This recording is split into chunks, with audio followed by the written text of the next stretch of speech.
Buenos días a todo el mundo. ¿Me oís, Porque yo no me oigo. Vale, perfecto. Me llamo José Muñoz, trabajo en el Departamento de Enfermedades Tropicales del Hospital Clínico y lo que intentaré ahora en 10-15 minutos es compartir con vosotros cuál es nuestra visión de los viajes del futuro. Como sabéis, somos centro de referencia en enfermedades tropicales, trabajamos... ¿Sí? ¿Mejor? Ya. No tienes el...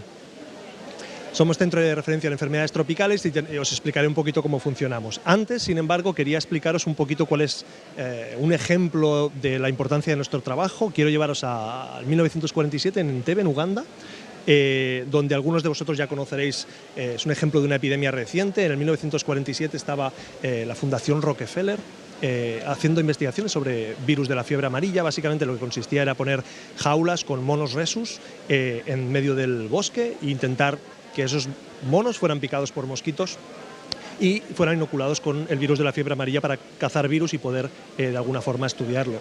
Por casualidad, como nos pasa a los médicos siempre, no hemos descubierto nunca nada queriendo descubrirlo, simplemente ha sido porque nos lo encontramos. Uno de esos monos, que es el Rhesus 766, se pone enfermo y de nuevo se aísla un nuevo virus que nadie estaba buscando, que es el virus Zika y que, como sabéis, ha dado bastantes problemas últimamente. Desde el 1947, para que veáis cómo funciona la historia, desaparece, nadie prácticamente habla del virus Zika, no existe, no hay noticias sobre él, reaparece en la Micronesia en el 2007, hay un pequeño brote muy pequeñito de unos 80 casos, y para luego volver a desaparecer y volver a reaparecer otra vez en la Polinesia en el 2013-2014. Lo que hemos aprendido de este virus es que sabe muy bien cuáles son los mejores destinos turísticos donde hay que ir a juzgar por las fotos que las he buscado a conciencia.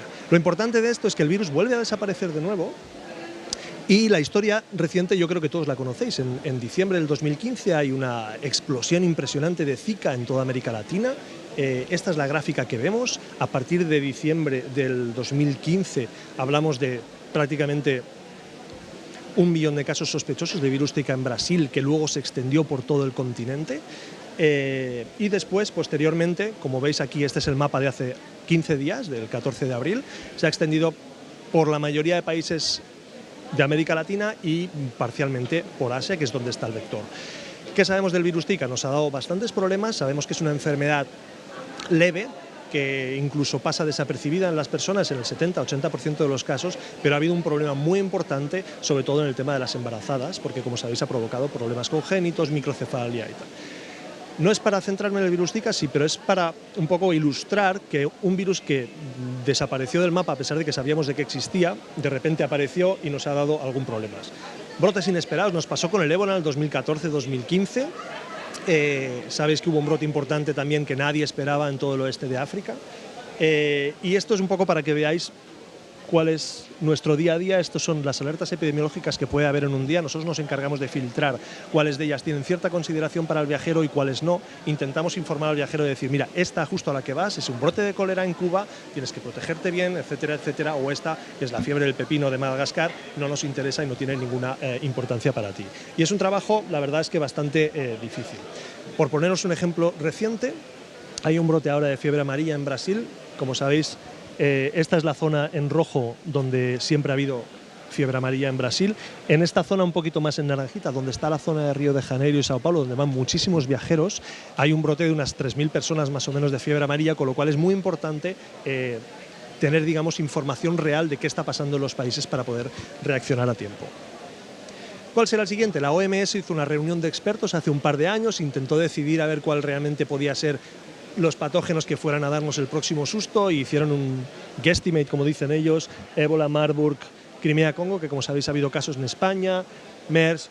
La verdad es que es muy difícil de saber. Sabemos que habrá otros virus, sabemos que habrá otras explosiones de virus, probablemente similar a la del Zika, con mayor o menor magnitud, o la del ébola, pero no sabemos ni cuándo ni cuál será.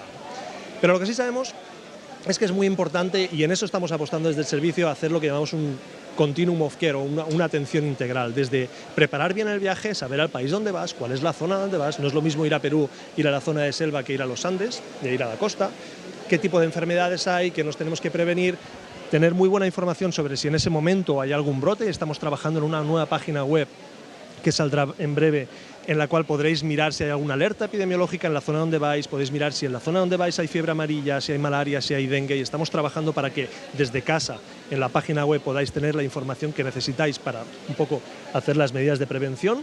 Obviamente en algunos países donde hay malaria tenemos que prevenirnos para la malaria y obviamente hay algunas vacunas que se necesitan para algunos de los países. Pero en todo este contexto, la movilidad internacional, y esta es una foto que me encanta de, bueno, como veis, el tráfico aéreo en Europa entre las 12 y las 9 de la mañana. Esperamos que se vuelva a repetir porque me gusta este inicio, donde vienen todos los aviones desde el continente americano hacia el continente europeo cada mañana. Es algo que ya es absolutamente imparable. Esto es una estimación de los viajes internacionales. Como veis, a partir de aquí hablamos del 2010, 2020, 2030, son estimaciones. África, Oriente Medio, Américas y Asia se van a comer una gran parte del pastel del tráfico internacional, con lo cual estas enfermedades van a ser importantes de estar un poco alerta y ver exactamente dónde están. Esto lo vemos nosotros, estas son las cifras de nuestro servicio en asistencia previaje, no posviaje, sino los que vienen a vacunarse y a hacer prevención. Como veis, sigue la misma curva que siguen los viajeros internacionales. Hay aproximadamente un 4% anual de incremento del turismo en España y un 6% incremento de lo que llaman business traveler, del viajero que viaja por temas de negocio. Se han internacionalizado mucho las empresas y es importante poder ver esto. El perfil ha ido cambiando, hay muchísimos viajeros ahora que van a Asia, los turistas, porque vale 350 euros un viaje a Bangkok hoy en día en pleno agosto y puedes vivir con 10 dólares al día, depende de qué condiciones, y luego porque hay muchísimo tema de empresa también. Y lo que sí sabemos es que de cada 10 viajeros que van a zonas del trópico, dependiendo de la zona, hay 3 que van a tener alguna enfermedad tropical de consideración variable, que puede ser más o menos grave, y hay uno de ellos que va a acabar en la consulta posviaje de medicina tropical de nuestro centro de referencia. Con lo cual sí que sabemos que las estadísticas más o menos se mantienen. Y donde quería hacer énfasis es en un poco la parte que nos ha acabado de cerrar lo que llamamos el Continuum of Care, o la atención integrada. Tenemos un buen servicio previaje, que es centro de referencia, que hacemos un buen consejo. Los enfermos, o los viajeros, perdón, porque aún no son enfermos, nos desaparecen y nos aparecen enfermos ya cuando vuelven del viaje, y no sabemos qué les pasa durante el viaje, no tenemos información en tiempo real qué les pasa durante el viaje. Y hemos evolucionado un poco de cuando Stanley estaba buscando a Livingstone en su momento y no tenía acceso a un móvil, a telemedicina, a nada, a una sociedad que está permanentemente interconectada y que básicamente todo el mundo en cualquier momento tiene acceso a su móvil, y tenemos que aprovechar que tenemos eso para darle un poco de asistencia al viajero. Con lo cual, una de las maneras que se nos ocurrió mejor para intentar cerrar esta atención integrada al enfermo tropical era desarrollar una aplicación móvil que se llama Trip Doctor y que saldrá en julio o agosto como muy tarde, y la tendremos inicialmente en el hospital clínico. La aplicación está diseñada para que cuando tú vas a hacer un viaje, te la descargas y la configuras. Como veis aquí en datos del viajero, puede poner dónde viajas, dónde vas, qué tipo de profilaxis y qué tiempo vas. Te pregunta algún dato demográfico básico sobre el embarazo o edad, etcétera, en la configuración, y en ese momento que tú estás configurando la aplicación, tú le dices: quiero que me pongas la alarma, por ejemplo, a las 9 de la mañana. A las 9 de la mañana, la aplicación cada día te va a preguntar si tienes algún problema de salud. Si le dices que no, te va a dejar en paz, porque entendemos que mucha gente no quiere estar conectada al smartphone, nos van a desinstalar, etcétera, etcétera. Con lo cual, el viajero sano no le vamos a molestar, nos va a contestar que no tiene ningún problema de salud y no le vamos a hacer nada más. Sí que es verdad que nosotros registramos que el viajero está bien, con lo cual nos da cierta tranquilidad. El momento en que el viajero presenta un problema de salud, entra en un cuestionario interactivo que le va a llevar a un consejo o a otro dependiendo de los síntomas. Por ejemplo, si el viajero lo que tiene es una diarrea sin sangre, sin fiebre, sin absolutamente ningún síntoma, pues le dirá: hidrátate bien, intenta hacer una dieta particular, etcétera, etcétera, y si dura tanto, ve al médico. Si el viajero tiene una diarrea con sangre o con fiebre o alguna cosa así, le pedirá por favor que o contacte un médico en su momento o nos llame a nosotros.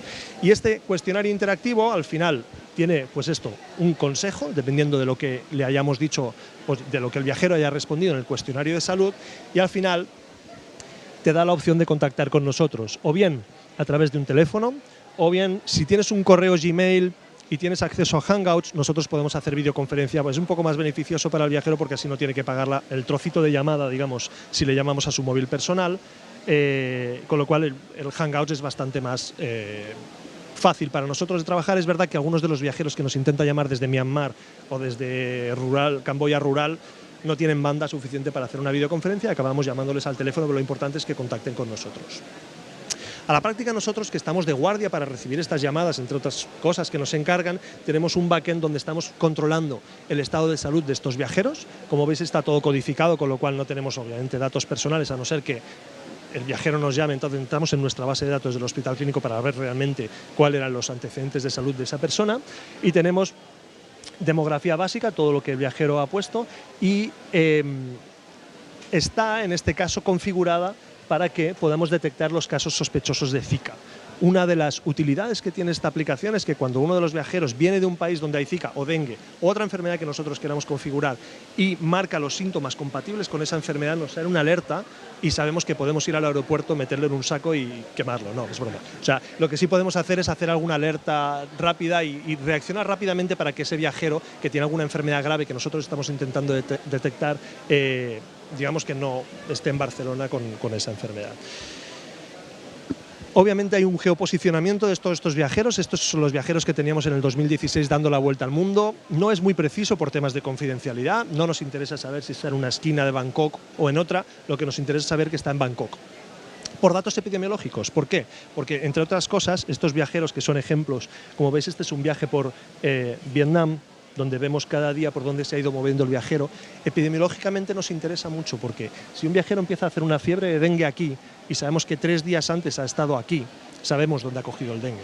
Y sabemos, incluso podemos alertar a país y podemos llamar al Ministerio de Bangkok, contactar y establecer los mecanismos para decir, mira, tenéis un brote de dengue en Ho Chi Minh, por ejemplo, y no lo sabéis, y os lo decimos porque hemos visto ya 10 viajeros que vienen con dengue específicamente de esta zona. Y es por eso que los geoposicionamos, aparte de porque claramente es un factor de riesgo. Cuando tengamos muchos viajeros, es posible que veamos que los viajeros que se mueven en el entorno del norte de India, todos tienen diarrea, pero los que van al sur de India no tienen diarrea, pero tienen otro problema.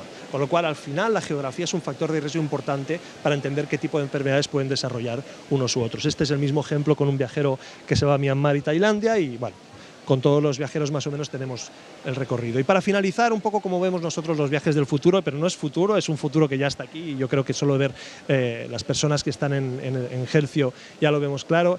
Esto, en el futuro,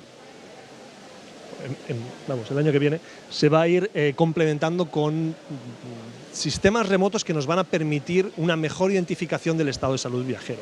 Esto no sé si lo conocéis, son pequeños devices, me sale, como aparatos, que poniendo el dedo encima registra la frecuencia cardíaca, la temperatura, la saturación de oxígeno. Es posible que estos aparatos nos envíen información a nosotros en nuestra plataforma de monitorización y en algún momento podamos indicarle al paciente, mira, tienes fiebre o tienes tal, o tengo una tira de electrocardiograma en la cual tienes una arritmia, y podamos un poco perfeccionar, que no sea solo simplemente una llamada con los síntomas, sino realmente una mejor identificación de la frecuencia cardíaca y de otros síntomas vitales que nos interesan mucho para el paciente. Hay camisetas que están ya diseñadas para detectar estas, hay tatuajes, me dijo Natalia el otro día, que están ya diseñados para poder detectar los signos vitales, y hay relojes, obviamente, que de aquí poco podrás llevar y también están diseñados para detectar signos vitales. Y obviamente hay muchas empresas que están trabajando en elementos diagnósticos o en test diagnósticos para poder diagnosticar dengue o malaria en la distancia, de manera que podemos incluso con un resultado positivo actuar de una manera u otra. Pensar que la malaria en el mundo en general está disminuyendo su incidencia. O sea, hay zonas en las que antes dábamos prevención para la malaria que ya no estamos dando. No quiere decir que no haya malaria, quiere decir que hay menos malaria, pero ya no estamos dando la pastilla para prevenir, con lo cual el viajero al final no es que no tenga riesgo de malaria, quizá va a estar más en riesgo porque va a ir no protegido por la pastilla a una zona donde aún hay malaria. Va a ser cada vez más importante poder identificar qué viajeros cuando están fuera tienen fiebre y hacen malaria, con lo cual hay que darles un tratamiento específico para esto. Por último, nuestra visión como centro de referencia de enfermedades tropicales es la atención integral, ocuparnos del paciente, de la salud desde el previaje, durante el viaje hasta el fin del viaje, proporcionar al viajero información veraz, que esto a veces no es tan fácil que lo consigan. Una asistencia precoz es muy importante. Nosotros, tratando una malaria precozmente al inicio de los síntomas, claramente disminuimos la tasa hospitalaria, disminuimos el porcentaje de complicaciones importante, y obviamente vigilar y controlar las enfermedades importadas. Y por último, si alguien va como nuestra aplicación móvil a algún país de Asia que tenga cuidado con los monos porque suelen robarle el teléfono móvil a los viajeros, aparte de arañarlos y luego hay que vacunarlos de la rabia, con lo cual utilizar nuestra aplicación a cierta distancia de lo que tengáis que ver. Yo creo que ya está. Gracias. Bueno, muchas gracias, José. ¿Alguien tiene alguna pregunta?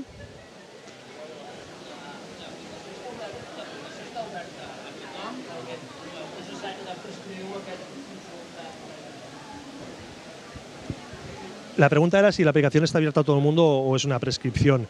Nuestra intención es escalar hasta que sea accesible a todo el mundo, pero tenemos un poco de miedo. Lo que hemos comprobado en los pilotos que hemos hecho hasta ahora es que hay un 10% de viajeros que nos llaman porque están enfermos. Y nosotros somos médicos de guardia. Entonces lo que no queremos es abrirla a todo el mundo, recibir 200.000 llamadas y comunicar y dar un mal servicio. Entonces lo que estamos haciendo es abrirla ahora en el entorno hospital clínico, en nuestra clínica del viajero, a todos los viajeros que vengan allí. Veremos de que morimos, si realmente somos capaces de absorber el número de llamadas, si podemos dar un servicio de calidad, que es lo único que nos interesa, y si podemos, escalaremos a otros hospitales y eventualmente la abriremos al público. Es un tema de capacidades. Yo tengo una. El tema de las alertas que puede dar este sistema a las personas que cuando hay un brote de alguna enfermedad, ¿puede evitar este pánico colectivo cuando hay algún brote de algo? Buena pregunta. Lo habéis oído, ¿eh? La pregunta es sí. Es súper difícil cuando das información sobre alertas sanitarias ver hasta qué punto estás informando y estás tranquilizando o hasta qué punto estás sobreinformando y estás poniendo más nervioso al viajero. Y ese límite es un poco curioso. Nosotros nos hemos comprometido a informar solo de aquellas alertas que realmente tienen un impacto importante. O sea, la gente que tenga bajada la aplicación recibirá una alerta y dirá, mira, hay un terremoto en Haití, o hay un ciclón en México, o hay alguna enfermedad grave, un brote de leptospira en no sé dónde. Pero solo las que realmente sean importantes.